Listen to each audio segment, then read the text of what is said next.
গণিত বইয়ের অধ্যায় যে 9 শতকরা যে অধ্যায়টি রয়েছে সেই শতকরা নিয়ে তোমাদের আজকে আলোচনা করব। তোমাদের আজকে আলোচনার বিষয়টি হচ্ছে শতকরা। ওকে, তো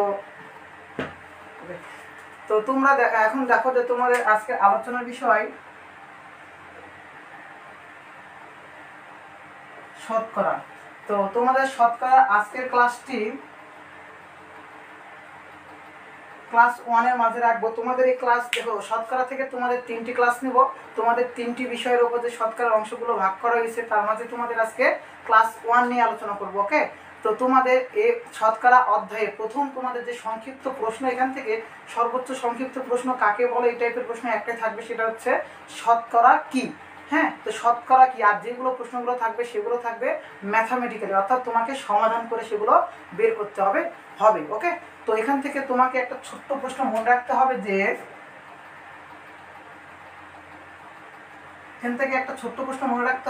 শতকরা কি বা কাকে বলে। এই প্রশ্নটা একটু সুন্দর করে মনে রাখবা।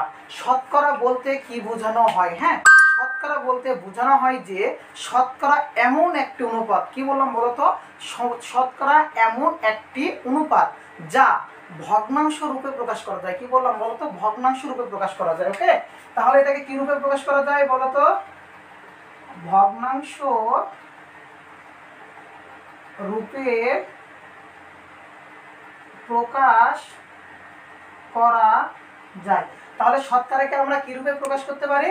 ভগ্নাংশ রূপে প্রকাশ করতে পারি। মনে থাকবে? তাহলে শতকরাকে আমরা কিভাবে প্রকাশ করতে পারি? ভগ্নাংশ রূপে প্রকাশ করতে পারি।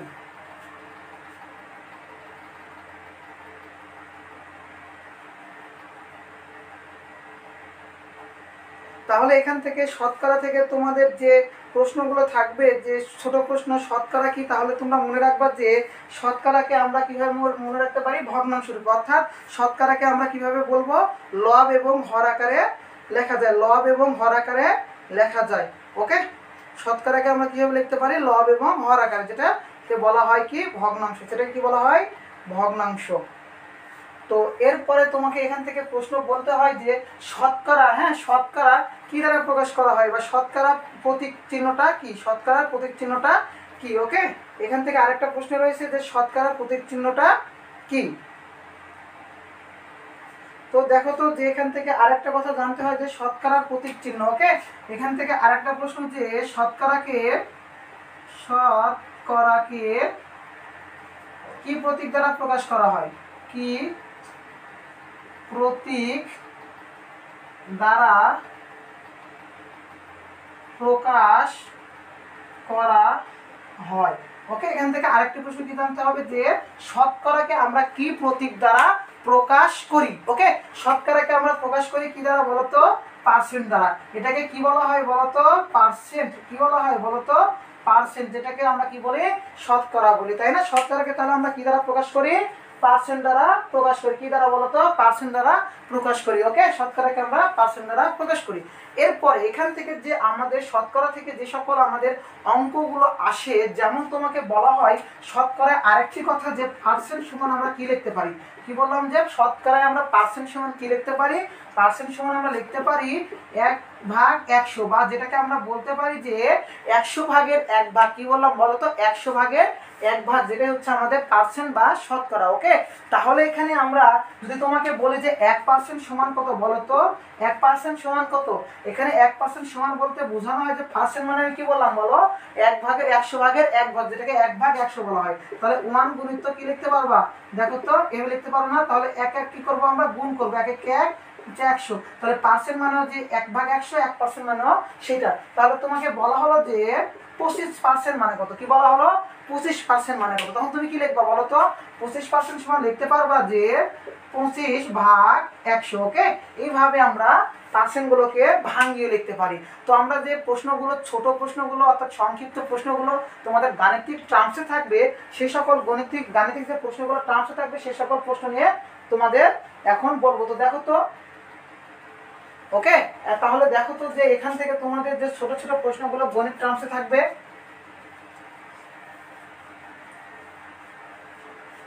ধর তোমাকে বলা হলো যে শতকরা বলা হলো ভগ্নাংশ এবং আরেকটি হলো দশমিক। ওকে, শতকরায় আমাদের তিনটা জিনিস জানতে হয়, কি কি বলতো? শতকরা, ভগ্নাংশ এবং দশমিক। শতকরা, ভগ্নাংশ এবং দশমিক। তো এখান থেকে তোমাকে পরীক্ষায় দেওয়া হলো যে শতকরাকে দশমিকে প্রকাশ করো, শতকরাকে ভগ্নাংশে প্রকাশ করো, বা ভগ্নাংশকে শতকরাকে প্রকাশ করো, বা দশমিককে শতকরা প্রকাশ করো, বা যেটা বলা হোক না কেন তোমাদের ট্রান্সফার রূপ পরীক্ষায় অবশ্যই এটা আসে। কি বললাম? ট্রান্সফার রূপটা তোমাদের পরীক্ষায় অবশ্যই আসে। হ্যাঁ, তো শতকরা, তোমাকে আমি একটা প্রশ্ন একটু আগেই বললাম যে 25%। তাহলে দেখো তো পার্সেন্ট মানে আমি একটা কি বললাম? শতকরা বললাম। তাহলে 25%টা কি বলতো? শতকরা। 25%টা কি বলা হয়? শতকরা। 25% সমান কি লেখা যায় বলতো? পার্সেন্ট মানে আমি কি বললাম? এই পার্সেন্ট মানে কি বললাম? 1/100, যেটাকে 100/1 বলা হয়, তাই না? 100/1 বলা হয়। তো দেখো তো এখান থেকে আমি এই যে 25%, 25 কত হয় বলতো? 25 আর নিচে কত আছে বলতো? 100 আছে। তাহলে দেখো তো এটা কি ভগ্নাংশ না? ভগ্নাংশ মানে কি বলেছিলাম যে শতকরাকে ভগ্নাংশ রূপে প্রকাশ করা যায়। ভগ্নাংশ মানে লব এবং হর। কি বললাম? ভগ্নাংশ মানে কি? লব এবং হর। দেখো তো আমরা প্রকাশ করেছি লব এবং হর আকারে। তাহলে এটাকে কি বলতে পারবো? ভগ্নাংশ বলতে পারবো। শতকরাকে ভগ্নাংশে রূপান্তর। এখন তুমি এটাকে অবশ্যই যদি কাটাকাটি করো তাহলে কাটাকাটি করতে পারবা। দেখো তো 25 × 25, 4 25 100, তাহলে 1/4, যেটাকে বলা হয় 4/1 কি বলা হয় বলতো? 4/1, তাই না? বুঝতে পারছো তো? শতকরাকে আমাদের ভগ্নাংশে রূপান্তর। এরপরে তোমাকে বলা হলো যে শতকরা থেকে দশমিক রূপান্তর। কি বলা হলো? শতকরা থেকে কিসের রূপান্তর? দশমিকের রূপান্তর। হ্যাঁ, শতকরা থেকে তোমাকে যদি বলা হয় যে দশমিকে রূপান্তর করো, তখন তুমি কি করবা বলতো? এই যে আমরা হচ্ছে দশমিক বা দশমিক ভগ্নাংশ বা সাধারণ ভগ্নাংশ আমরা শিখছি না, যে নিচে যদি তোমার হচ্ছে যে 100 আছে না, তাহলে 0 থাকলে কি হয়? যে দশমিক একটা বিন্দু দেওয়া থাকে, দশমিক বিন্দুর জন্য 1 লিখতে হয়, এবং দশমিক বিন্দুর পর যে কটা সংখ্যা থাকবে সে কটা কি হবে? 0 হবে, তাই না? এইভাবে তো দশমিক করা যায়। অথবা আরেকটা দশমিক করার নিয়ম হচ্ছে হর দ্বারা লবকে ভাগ। কি বললাম বলতো? হর দ্বারা লবকে ভাগ। তোমাকে আমি দুইটা প্রক্রিয়ায় দেখাবো। দেখো তো আমাদের হর কত ছিল বলতো? আমাদের হর ছিল, দেখো তো কাটাকাটি করে কত পেয়েছি? 4। হর কত পেয়েছি? 4। আর লবটা কত পেয়েছি বলতো? 1 পেয়েছি, তাই না? তাহলে 4 দ্বারা কি 1 কে ভাগ করা সম্ভব? সম্ভব না। সেজন্য আমরা কি করবো? এখানে একটা দশমিক বিন্দু নিব। কি নিব? দশমিক বিন্দু। তো আমরা এখানে একটা দশমিক যদি বিন্দু নিয়ে এখানে কি নিতে পারবো? 10 নিলাম, তাই না? এখানে 16 নিতে পারবো। 4 দুগুণ কত হয় বলতো? 4 দুগুণ 8। তাহলে দেখো তো 10 থেকে 8 বাদ দিলে কত হয়? 2 হয়। 10 থেকে 8 বাদ দিলে কত হয় বলতো? 2 হয়। এবার দেখো তো দশমিক বিন্দু নিয়েছিলাম, সেজন্য কি করব? আরেকটা 0 নিতে পারবো, তাই না? আরেকটা 0 নিলাম। তাহলে দেখো তো আরেকটা 0 না, তার 4 5 কত আমাদের? 4 5 20। তাহলে দেখো তো এই যে 0.25 যেটা পাইলাম, তার আগে একটা সৌন্দর্য বর্ধনের জন্য একটা 0 ইউজ করলাম। তাহলে 0.25 বা 0.25 তুমি যেটা পাইলা, এটা দেখো তো এই যে 25% শতকরাকে আমরা দশমিক রূপান্তরের সময় এইটাকে যদি আমরা করি, ধরো হচ্ছে বলা আছে কত? 0.25 বা 0.25। তো তোমাকে আমি একটু আগে বললাম যে দশমিকের জন্য কত নেওয়া যায় বলতো? 1 নেওয়া যায় বা 1 নেওয়া যায়, এবং দশমিক বিন্দুর পর যে কটা সংখ্যা থাকবে সে কটা কি নেওয়া যায়? 0 নেওয়া যায় বা 0 নেওয়া যায়, তাই না? তাহলে আমাদের উপরে যে সংখ্যাটা আছে সেই সংখ্যাটা লিখবো। 0 লেখার কোনো প্রয়োজন নাই। ওকে, 0 লেখার কোনো প্রয়োজন নেই। 25 লিখলাম। ভাগ দশমিকের জন্য আমি কত লিখতে বললাম বলতো? দশমিকের জন্য 1। আর কয়টা সংখ্যা আছে? 2টা সংখ্যা। দেখো তো 25/100 যেইটা আমাদের, দেখো তো 25/100 পেয়েছিলাম। তাহলে দশমিক বিন্দুকে আমরা যদি প্রকাশ করি, তাহলে দেখো তো ভগ্নাংশকে আমরা যখন ভাগ করব হর দ্বারা লবকে, তখন যেটা পাবো সেটা হচ্ছে দশমিক। এবং দেখো তো দশমিক বিন্দুকে আমরা যখন শতকরা রূপান্তরের একটা সিস্টেম আছে, দেখো তো এটা আমরা কিসে করলাম? ভগ্নাংশ। আর 100 যদি নিচে থাকে, অর্থাৎ কোনো একটা সংখ্যার যদি নিচে 100 থাকে, সেটাকে আমরা কি করতে পারি? পার্সেন্ট করতে পারি। এটা হচ্ছে তোমাদের কি জানো? এটাকে বলা হয় কি? শতকরা বলা হয়। ওকে, এটা কি বলা হয়? শতকরা বলা হয়। ওকে, তাহলে তোমাকে একটা প্রশ্ন বলা হলো যে দেখো তো এখানে বলা হলো 0.54। কি বলা হলো? 0.54। এটাকে কি বলা হয় তাহলে? এটাকে বলা হয় কি বলতো? দশমিক। কি বলা হয়? এটাকে বলা হয় কি? দশমিক। তো তোমাকে বলা হলো যে দশমিক বিন্দুকে বা দশমিক এই যে সংখ্যাকে শতকরায় প্রকাশ করো। কি বললাম? শতকরায় প্রকাশ করো। তাহলে আমাদের এই দশমিকের তোলার নিয়ম কি বললাম বলো? যে সংখ্যা থাকবে সেই সংখ্যা আমি লিখবো, বামে 0 লেখ থাকলে কোনো প্রয়োজন নেই। ওকে, আর দশমিকের জন্য কত লিখতে বললাম? 1। দশমিকের পর কয়টা সংখ্যা? দেখো তো 2টা সংখ্যা, সেই জন্য কি করলাম? 2টা 0 ব্যবহার করলাম। তাহলে দেখো তো 54 আছে না আমাদের? এই 54কে আমি কি লিখতে পারি? 1/100 1/100 আকারে লিখতে পারি। আর 1/100 মানে কি দেখো তো পার্সেন্ট না, তাহলে আমি এটা কি লিখতে পারি 54%। তাহলে দশমিককে আমি কিসে প্রকাশ করলাম, দশমিককে কিসে প্রকাশ করলাম বলো তো, দশমিককে আমরা শতকরায় প্রকাশ করলাম। বুঝতে পারছো? এইভাবে আমরা দশমিককে কিসে প্রকাশ করতে পারি, শতকরায় রূপান্তর করতে পারি। ওকে, এই হলো তোমাদের আরেকটি অংশ। এরপরে তোমাদের যে একটা ধরো কিছু বলা হলো, ধরো তুমি একটা বাজারে বা দোকানে তুমি একটা কোনো একটা জিনিস কিনতে গেলা, ওকে, একটা জিনিস কিনতে গেলা, তো সেখানে তোমাকে বলা হলো যে এত টাকা লেস দেওয়া হয়েছে বা ছাড় দেওয়া হয়েছে বা এত টাকার এত পার্সেন্ট কত। হ্যাঁ, এইভাবে যদি অঙ্ক বলা হয় তখন তুমি কি করবা দেখো তো। এরপরে শতকরা দেখো, তো বলি যে তোমাদের যদি ক্লাসগুলো ভালো লাগে অবশ্যই তোমার বন্ধুদের মাঝে ক্লাসগুলো শেয়ার করে দেবা। ক্লাসগুলো যদি ভালো লাগে কি করবা, তোমার বন্ধুদের মাঝে ক্লাসগুলো শেয়ার করে দেবা। ওকে, তারপরে দেখো তো তোমাকে বললাম যে ধরো একটা তুমি বাজারে গেলা, টি শার্ট নিলা, সেই টি শার্টের দাম লেখা ছিল যে 500 টাকা। কত লেখা ছিল বলো তো, 500 টাকা। হ্যাঁ, ওই টি শার্টের দাম লেখা ছিল 500 টাকা, কিন্তু তুমি ওই শোরুম বা দোকানে ঢোকার সময় বলা হলো তোমাকে যে 30% লেস। কত বললাম বলো তো, 30% লেস বা ছাড় দেওয়া আছে। হ্যাঁ, তোমাকে প্রশ্নে বলা হলো যে 30% ছাড়। তাহলে এই 500 টাকার যে টি শার্টটা সেটার উপর 30% ছাড় দেওয়া আছে, তাহলে তোমাকে কত টাকা দিতে হবে একটা টি শার্ট কিনে, তাই না? তো এই টাইপের অঙ্কগুলো তোমার বইয়ে এভাবে লেখা আছে, যে বইয়ে লেখা আছে দেখো এইভাবে 500 টাকার 30%, তাই না? এই যে অঙ্কটা, আর এই যে 500 টাকা 30% ছাড়, তাহলে তোমাকে কত টাকা দিতে হবে, তাহলে তোমাকে কি করতে হবে, যে ছাড়টা বের হবে সেই টাকা থেকে কি করবা, বিয়োগ করে দিবা। আর এখানে 500 টাকা 30%, তোমরা শিখছো না সরলে, এর মানে কি শিখছো, এর মানে গুণ। তো দেখো তো টাকার, টাকার। ওকে, তাহলে এর মধ্যে কি আছে, এর আছে।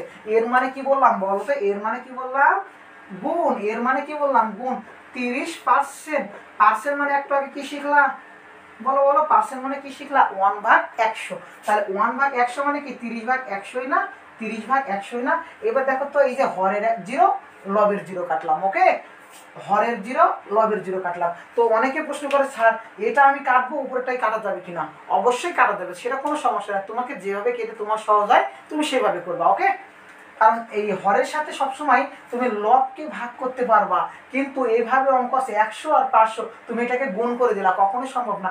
যদি এটা মিশ্র ভগ্নাংশ হইতো তবে তুমি করতা, এই দুটা গুণ করে এটার সাথে কি করতা, যোগ করতা। কিন্তু এখানে গুণ চিহ্ন আছে, মানে মনে রাখবো যে এটা মিশ্র ভগ্নাংশ নয়। ওকে, এটা যেটা আছে 500, এই যে 500 নিচে আমাদের 1 আছে বা 1 আছে, অর্থাৎ হর এখানে 1, তাহলে 100-র সাথে 1-এর সম্পর্ক, 500-র সাথে কার সম্পর্ক, 30-এর সম্পর্ক। ওকে, তাহলে দেখো তো থাকলো কত, 5, 5 দিয়ে 30 গুণ করলে কত টাকা হয়, 5 30-এ 150 টাকা। তাহলে 500 টাকা 30% মানে কত টাকা, 150 টাকা। তাহলে তোমাকে বলা হলো যে একটা টি শার্ট কিনলা 500 টাকায়, সেখানে 30% ছাড় দেওয়া আছে। কত বলা হলো, 30% ছাড়। তাহলে তুমি কি করবা, 500 টাকার সাথে 150 কি করে দিবা, এই যে 500 টাকা পাইছি, তোমার টি শার্টের দাম ছিল, সেখান থেকে তুমি 150 টাকা কি পাইছো, ছাড় পাইছো।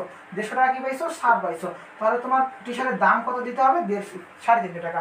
কত দিতে হবে বলো তো, 350 টাকা। ওকে, বুঝতে পারছো কিনা বলো তো, বুঝতে পারছো কিনা? এইভাবে তুমি অঙ্কগুলো করবা, এইভাবে তুমি কি করবা, অঙ্কগুলো সমাধান করবা। ওকে, এইভাবে তুমি সমাধান করবা, মনে থাকবে, এইভাবে তুমি অঙ্কগুলো সমাধান করবা। তো এরপরে দেখো, এরপরে আরেকটি অঙ্ক দেখো, যে তোমাকে বলা হলো,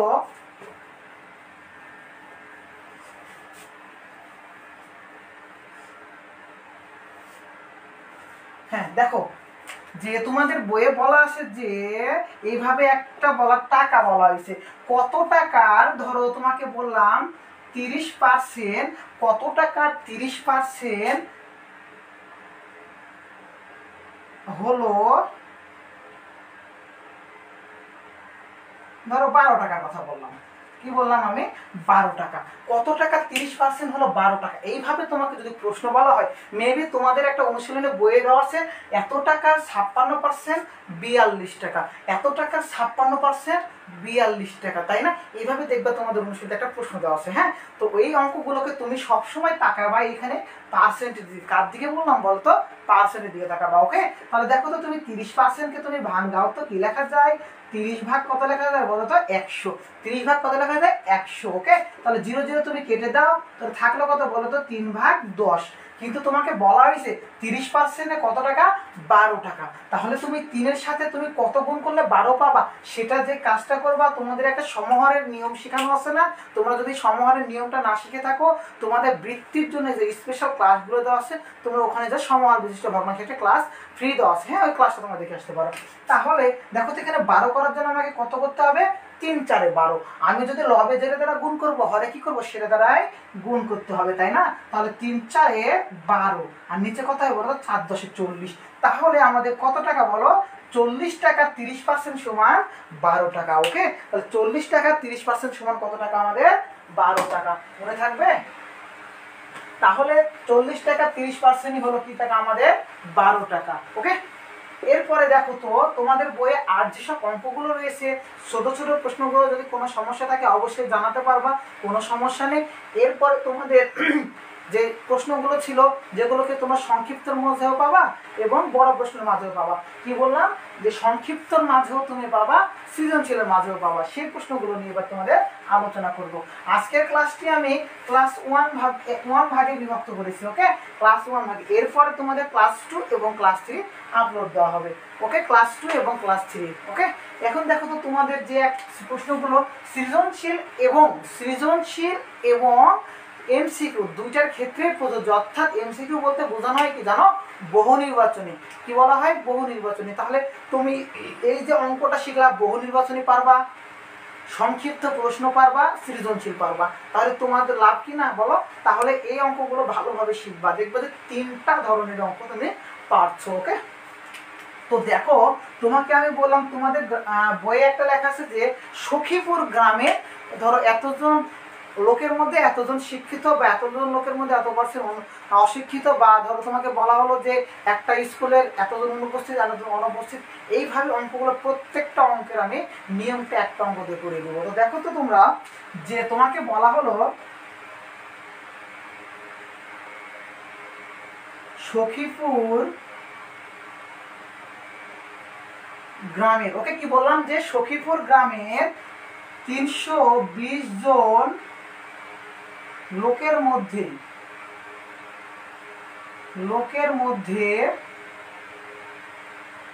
30%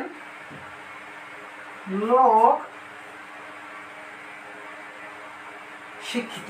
কি বললাম বলতো, সখীপুর গ্রামের 320 জন লোকের মধ্যে 30% লোক শিক্ষিত। তাহলে একটা আমি গ্রামের নাম বললাম, সেখানে লোক বললাম সংখ্যা কতজন আছে, 320 জন। এর মধ্যে 30% লোক কি বললাম, শিক্ষিত বললাম। ওকে, তো তোমাকে প্রশ্নে বলা হলো ক নাম্বার প্রশ্ন, ওকে, যে বলা হলো যে সখীপুর গ্রামের অশিক্ষিত লোকের সংখ্যা কত। কি বললাম, অশিক্ষিত লোকের সংখ্যা কত। খ নম্বর প্রশ্ন দেখো, খ নম্বর প্রশ্নে বললাম যদি ওই গ্রামে, কি বললাম বলতো, যদি ওই গ্রামে আরো, কি বললাম, যদি ওই গ্রামে আরো 80 জন লোক আসে। কি বললাম বলতো, যদি ওই গ্রামে আরো 80 জন লোক আসে, ওই যে 320 জন লোক ছিল, ওর মধ্যে শিক্ষিত অশিক্ষিত দুটোই ছিল, এই 80 জনের মধ্যেও শিক্ষিত অশিক্ষিত লোক দুটোই আসে। হ্যাঁ, তাহলে আরো যদি 80 জন লোক আসে, তবে ওই গ্রামে, হ্যাঁ তবে ওই গ্রামে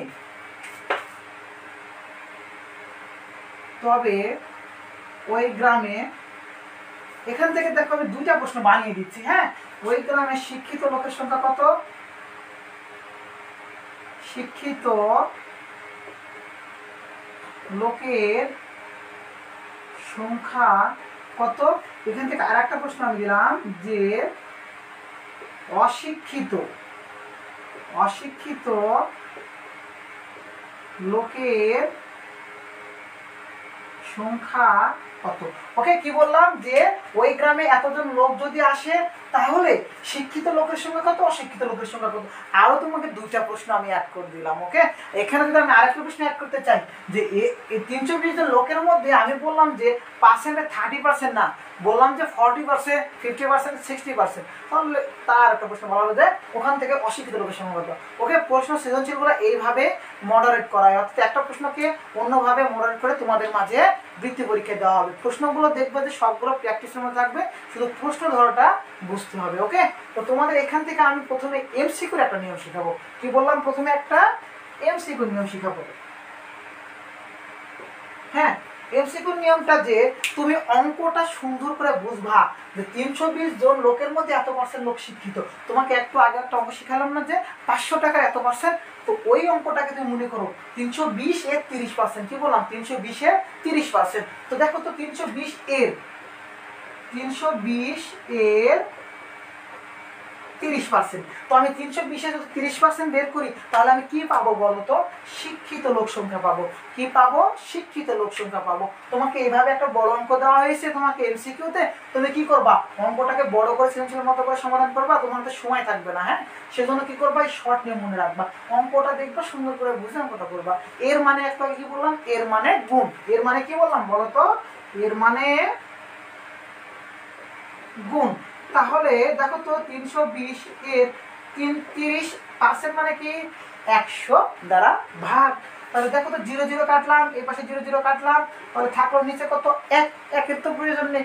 দেখো তো 3 দুগুণ আমাদের কত 6, 3 3 9। এইটা আমাদের কি লোক বলো তো, এটা আমাদের শিক্ষিত লোক। এটা আমাদের কি লোক বলা হলো, শিক্ষিত লোক। তাহলে 320 জন লোকের মধ্যে মাত্র 96 জন শিক্ষিত। তোমাকে এখন প্রশ্নে বলা হলো যে শিক্ষিত না, বলা হয়েছে যে এর অশিক্ষিত কতজন। কি বললাম, অশিক্ষিত কতজন। তাহলে অশিক্ষিত বের করবা কিভাবে বলো তো, যে অশিক্ষিত বের করবা কিভাবে। তোমাকে যদি স্যারে বলে যে তোমাদের স্কুলে মোট 80 জন স্টুডেন্ট, কত বললাম 80 জন, মোট শিক্ষার্থী 80 জন, তার মধ্যে ছাত্র যদি 50 জন হয়, ছাত্রী কতজন, কি করবা, বিয়োগ করে পাবা না। তাহলে শিক্ষিত যদি 96, অশিক্ষিত কি করবা, মনে করো যে এটা উপস্থিত, এটা অনুপস্থিত, একই কথা। মোট কতজন, 320 জন। মোট কতজন, 320 জন। সে থেকে 96 কি করবা বলো তো, 96 কি করবা, বিয়োগ করে দিবা। 96টা কি করবা, বিয়োগ করে দিবা। তাহলে 320 থেকে 96 বিয়োগ করলে কত হয়, দেখো তো, বিয়োগ করো তো, 10 থেকে 6 বাদ দিলে কত হয়, 4 হয়। হাতে থাকলো কত, হাতে থাকলো 1, এখানে সে 10 হয়, 12 2 হাত থাকলো 1, 224। কত হলো বলো তো, 224 জন, তাই না। হ্যাঁ, 224 জন হলো অশিক্ষিত। বুঝতে পারছো কিনা, এইটা এমসিকিউ এইভাবে করবা এমসিকিউটা, বা তোমাকে যদি সংক্ষিপ্ত প্রশ্ন দেয় তুমি সেটাকে সমাধান এইভাবে করবা। ওকে, কিন্তু তোমাকে বলা হলো যে সৃজনশীল প্রশ্ন, তখন তুমি কি এইভাবে উত্তর করে চলে আসবা, নাম্বার পাবা, নাম্বার কখনোই পাবা না। ওকে, এরপরে তুমি কি করবা বলো তো, যে ক নম্বর প্রশ্নের সমাধান, যে ক নম্বর প্রশ্ন তোমাকে বলা হয়েছে যে এখানে অশিক্ষিত লোকের সংখ্যা কত। ওকে, তো এখানে পার্সেন্ট কত দেওয়া আছে বলো তো, যে 30%। কত দেওয়া আছে বলো তো, এখানে 30%, তাই না। তো এখানে এই 30% যে আমরা 30% কিভাবে ভাঙাইতে পারি বলো তো, 30% কে ভাঙাইতে পারি 30 ভাগ 100 দ্বারা। কত দ্বারা বলো, 30 ভাগ 100 দ্বারা আমরা এটাকে ভাঙাইতে পারি, তাই না। তাহলে এখানে এই যে আমরা 30%টা পেয়েছি, এই পার্সেন্টটা আমরা হিসাব করি কত সাথে বলো তো, 100-র সাথে। কত সাথে, 100-র সাথে। অর্থাৎ আমরা যে পার্সেন্টটা পাবো বা শতকরাটা পাবো সেটাকে তুলনা করবো কার সাথে, 100-র সাথে। তাহলে এখানে তুমি লিখতে পারবা যে 100 জন লোকের মধ্যে, ওকে, 100 জন লোকের মধ্যে, 100 জন লোকের মধ্যে, দেখো তো এখানে কথাটা কি বলা হয়েছে, শিক্ষিত আর অশিক্ষিত, শিক্ষিত। তাহলে তুমি কি লিখবা, 100 জন লোকের মধ্যে শিক্ষিত।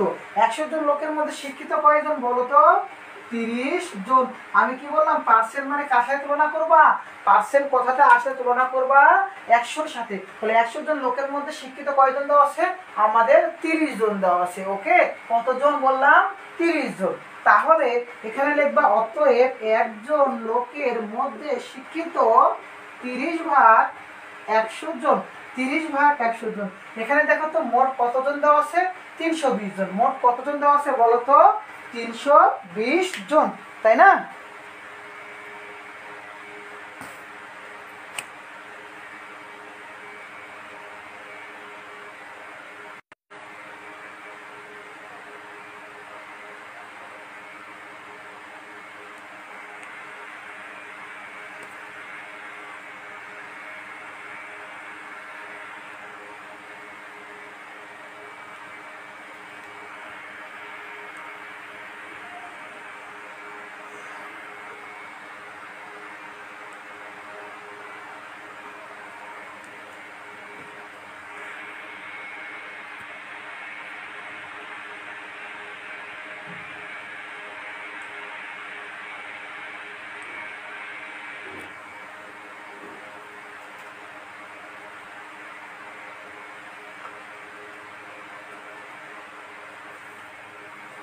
হ্যাঁ দেখো, তাহলে দেখো তো এই অঙ্কটা দেখো একটু সমস্যা হয়েছিল যার জন্য। তো দেখো এরপরে বললাম যে এখানে দেখো তো লোক সংখ্যা কতজন ছিল। এখানে তোমাকে বলা হয়েছিল যে 30%, কত বলা হয়েছিল 30 বা 30%। এখানে বলা হয়েছিল যে 30%। 30%কে আমরা ভাঙালে কি পাই 30/100। তাহলে পার্সেন্ট বা শতকরাকে আমরা প্রকাশ করি কার সাথে, 100-র সাথে। কার সাথে প্রকাশ করি বলো তো? আমরা শতকরাকে প্রকাশ করি কার সাথে বললাম, যে 100-র সাথে আমরা শতকরাকে প্রকাশ করি। তাহলে 30% মানে মনে রাখবো যে এখানে 100-র সাথে 30, তাই না? তাহলে 100 জন লোকের মধ্যে শিক্ষিত লোক সংখ্যা কয়জন দেওয়া আছে দেখো তো, 30 জন। 100 জন লোকের মধ্যে দেখো তো পার্সেন্টে ভাঙাইছি 30/100। তাহলে এখানে 100-র সাথে আমি তুলনা করতে বলেছি কার সাথে, 30-এর সাথে। তাহলে 100 জন লোকের মধ্যে শিক্ষিত আছে কয়জন, 30 জন। ওকে, বুঝতে পারছো? তারপরে একজন লোকের মধ্যে শিক্ষিত 30/100। এখন এখানে একজন না বলে বলা হয়েছে কতজন বলো তো, 320 জন। এখানে বলা হয়েছে কতজন, 320 জন লোকের মধ্যে শিক্ষিত আমাদের 30 গণিত। 30 গণিত এখানে দেখো তো এই 320টা এখানে কি হবে, গুণ হয়ে যাবে, তাই না? গুণ হয়ে যাবে। এই যে 0 0 কাটা, এই যে 0 0 কাটা। তাহলে দেখো তো গুণ করো তো, 3 দুগুণ 6, 3 3 9। তাহলে আমাদের দেখো তো কি বের হলো, এটা 96 জন কি লোক বলো তো, শিক্ষিত লোক। কি বের হলো বলো, এই যে 96 জন কি বের হলো, এটাকে বলা হয় শিক্ষিত লোক। এই 96 জন শিক্ষিত। তাহলে এখান থেকে আমি তোমাকে প্রশ্ন করেছি যে অশিক্ষিত, তাই না? প্রশ্ন করেছে কি, অতএব অশিক্ষিত লোক, অশিক্ষিত লোক কয়জন তাহলে বলো তো? এই যে 320 থেকে আমি যদি 96-কে বাদ দিই তাহলে কত পাবো বলো তো? 10 থেকে 6 বাদ দিলে কত হয়, 4 হয়। হাতে থাকলো 1, এখানে এসে 10। 12 থেকে 10 বাদ দিলে কত হয় বলো তো? 12 থেকে 10 বাদ দিলে 2, হাতে থাকলো 1। 3 থেকে 1 বাদ দিলে হয় 2, 224 জন। আমাদের দেখো তো 224 জন, 224 জন। তাহলে আমরা যে এমসিকিউ বা সংক্ষিপ্ত প্রশ্নের জন্য যেটা করলাম, দেখো তো সিকিউ প্রশ্নের জন্য কি সেম করলাম? অবশ্যই দুইটা কি করলাম, ভিন্ন করলাম, তাই না? সিকিউতে তো আমরা এই টপিকটা ইউজ করতে পারবো না, কারণ এটা আমাদের সৃজনশীলের নিয়ম। আমাদের সৃজনশীল নিয়ম কি অতীত নেমে করতে হবে। ওকে, এইভাবে তোমরা ক নম্বর প্রশ্নটা সমাধান করবা। এরপরে প্রশ্ন দেখো তো, খ নম্বর প্রশ্নটা আমি কি বলেছি, যে দেখো এরপরে খ নম্বর প্রশ্নটা আমি বললাম,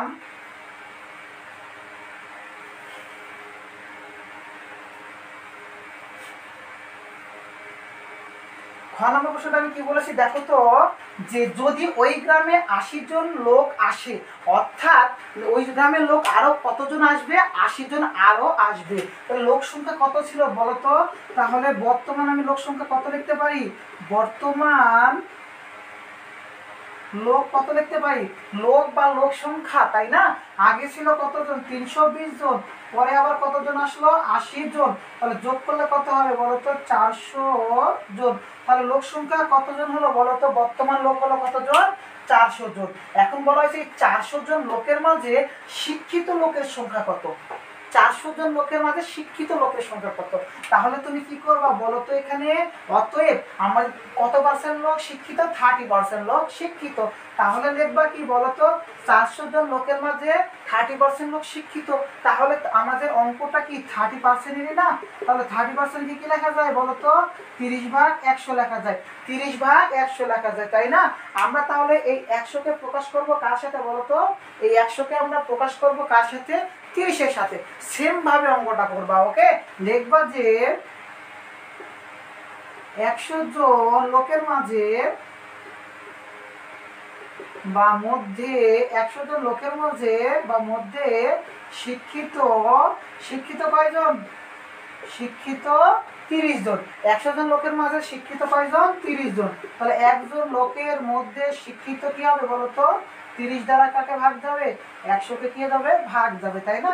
তাহলে এখানে লোক সংখ্যা আমাদের বর্তমান কত, 400 জন। বর্তমান লোক সংখ্যা আমাদের কত বলতো, 400 জন, তাই না? তাহলে এখানে কি করবা, 400 জন লোকের মাঝে শিক্ষিত 30 গুণ 400 ভাগ কত দ্বারা হবে, 100 দ্বারা, তাই না? 0 0 কাটো, 0 0 কাটো। তাহলে দেখো তো কত হচ্ছে, 3 4 12, অর্থাৎ কতজন, 120 জন। তাহলে যদি ওই গ্রামে আরো 80 জন লোক আসে, তাহলে শিক্ষিত লোকের সংখ্যা কত হবে বলতো, 120 জন, তাই না? তাহলে ওই গ্রামে অশিক্ষিত লোকের সংখ্যা কত হবে, কি হবে, অশিক্ষিত লোকের সংখ্যা। তুমি কি করবা, এই ক্ষয়ের এই পাশের অঙ্কটার জন্য কি করবা বলতো, যেখানে লিখবা যে অশিক্ষিত অশিক্ষিত লোক সমান কি লিখবা বলো তো? অশিক্ষিত লোক সমান মোট লোক সংখ্যা কত ছিল আমাদের? 400। এখানে আবার 320 দিয়ে বিয়োগ করো না, কারণ এখানে আমি বলেছি যে 80 জন লোক আসে, তাহলে পূর্বের অঙ্কের এই যে 320 জন লোককে আর ধরা যাবে না, এটাই সৃজনশীল। ওকে, এটাকে বলা হয় সৃজনশীল। এই টাইপের প্রশ্নগুলো খেয়াল করে অঙ্কের উত্তর করতে হবে। 400 থেকে 120 বাদ দিলে কত হয় বলো তো? এই 0 0 বাদ দিলে 0, 10 থেকে 2 বাদ দিলে 8, হাতে থাকলো 1, এখানে সে 2 হলো, কত হলো? 280 জন। বোঝা গেল? এইভাবে আমাদের অঙ্কগুলো করতে হবে, আর প্রশ্নের সৃজনশীলগুলো আমাদের এই টাইপেরই হবে। ওকে, এইভাবে প্রশ্নগুলো হবে। দেখবো যে প্রশ্নগুলো শতকরা থেকে এইভাবে হবে, তোমাদের সমাধানগুলো এইভাবে করতে হবে। ওকে, এরপরে তোমাকে আমি স্কুল দিয়ে একটা প্রশ্ন বলি। দেখো, তোমাদের স্কুল দিয়ে একটা প্রশ্ন বলবো। ওকে,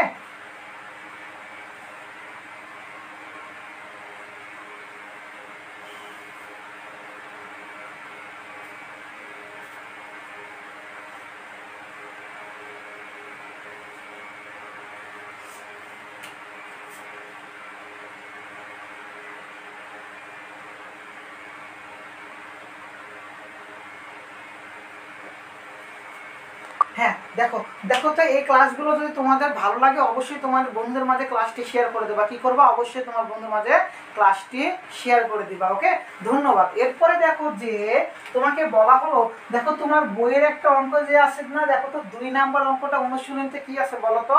যে কোনো একটা বিদ্যালয়ের, হ্যাঁ, কোনো একটা বিদ্যালয়ের ধরো 80% শিক্ষার্থী, কোনো একটা বিদ্যালয়ের 80% শিক্ষার্থী উপস্থিত, 80% শিক্ষার্থী উপস্থিত, তাই না? কোনো একটা বিদ্যালয়ে সরি 80 জন শিক্ষার্থীর মাঝে, হ্যাঁ, 80 জন শিক্ষার্থীর মধ্যে 20% উপস্থিত। ওকে, 80 জন শিক্ষার্থীর মধ্যে 20% উপস্থিত। তাহলে এখান থেকে তোমাকে প্রশ্ন করা হলো যে কম আর কয়ের জন্য যে উপস্থিত শিক্ষার্থী এত পার্সেন্ট হলে উপস্থিত শিক্ষার্থীর সংখ্যা কত? উপস্থিত শিক্ষার্থীর সংখ্যা কত? হ্যাঁ, এটা ক নাম্বার প্রশ্ন বলা হলো, উপস্থিত শিক্ষার্থীর সংখ্যা কত? তাহলে স্কুলে কয়জন শিক্ষার্থী আছে? 80 জন, তাই না? কতজন আছে বলো তো? 80 জন শিক্ষার্থী।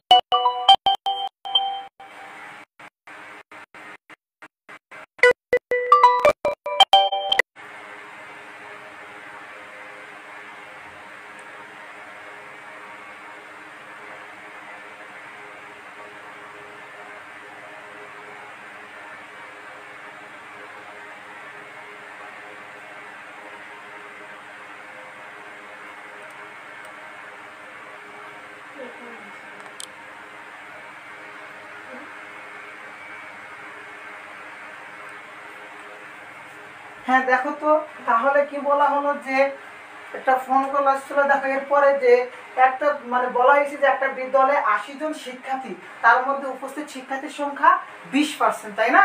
তো 80 জন শিক্ষার্থীর মধ্যে উপস্থিত শিক্ষার্থীর সংখ্যা কতজন? 20% বললাম। এখান থেকে উপস্থিত শিক্ষার্থীর সংখ্যা বের করতে বললাম। এরপরে বললাম যে অনুপস্থিত শিক্ষার্থীর সংখ্যা কত? কি বললাম? অনুপস্থিত